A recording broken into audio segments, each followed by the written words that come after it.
بسم اللہ الرحمن الرحیم۔ السلام علیکم، میں ہوں علی اصغر اور آپ دیکھ رہے ہیں میرا یوٹیوب چینل۔ مریم نواز کی ضمانت منسوخی کے لیے سپریم کورٹ میں سماعت مقرر اور عمران خان کے لیے بشرا بی بی کی درخواست، اس ویڈیو میں ہم اسی کے متعلق بات کریں گے۔ ناظرین کرام، جو آمدن سے زائد اثاثہ جات کا کیس ہے، اس پر نیب نے 2019 میں یہ درخواست دی تھی کہ مریم نواز صاحبہ کی ضمانت کو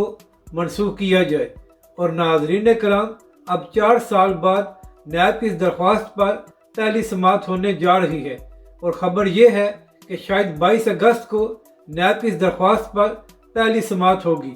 تو ناظرین کرام، دیکھنا یہ ہے کہ اب بھی نیب 2019 والا موقف اختیار کرتا ہے اور کہتا ہے کہ ہمیں مریم نواز کی ضمانت کو منسوخ کرانا ہے، یا اب حالات بدل چکے ہیں اور نیب یو ٹرن لیتا ہے۔ مگر ناظرین کرام، آپ یہ دیکھیں کہ پاکستان کا نظام کس طرح چلتا ہے۔ جب کسی کو ڈیل دینی ہوتی ہے تو پھر 4 سال تک اس کے کیس کی سماعت نہیں ہوتی، اور جب یہ فیصلہ ہو جاتا ہے کہ ہر حال میں اس کو سزا دینی ہے تو پھر روزانہ کی بنیاد پر سماعت ہوتی ہے، اور جس پر الزام ہوتا ہے اس کو گواہ بھی پیش کرنے کا موقع نہیں دیا جاتا، جس طرح توشہ خانہ کیس میں عمران خان کے لیے کیا گیا ہے۔ تو ناظرین کرام، آپ جانتے ہیں کہ توشہ خانہ کیس کے فیصلے کے بعد اس وقت عمران خان صاحب اٹک جیل میں موجود ہیں، اور خبریں یہی ہیں کہ عمران خان صاحب کو سہولیات میسر نہیں کی گئی اور عمران خان صاحب کو برے حالات میں رکھا گیا ہے۔ یہی وجہ ہے کہ عمران خان کے وکلاء نے اسلام آباد ہائی کورٹ میں یہ درخواست دی ہوئی ہے کہ عمران خان صاحب کو اڈیالہ جیل منتقل کیا جائے۔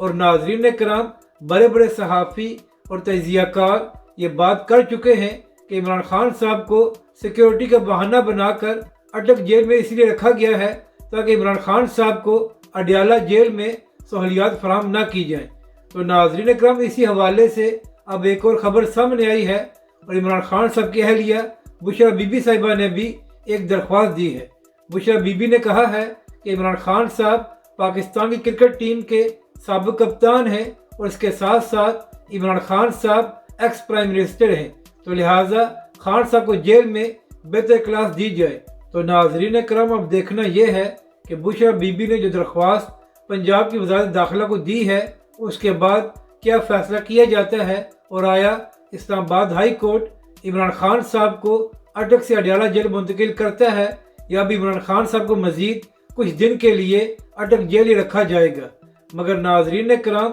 ایز ایکس پرائم منسٹر جو قانون کے مطابق عمران خان کی سہولیات بنتی ہیں وہ ان کو فراہم کرنی چاہیے۔ اپنی رائے کا ضرور اظہار کریں کہ آپ کو یہ ویڈیو کیسی لگی، اور ہمارے اس چینل کو بھی سبسکرائب کریں۔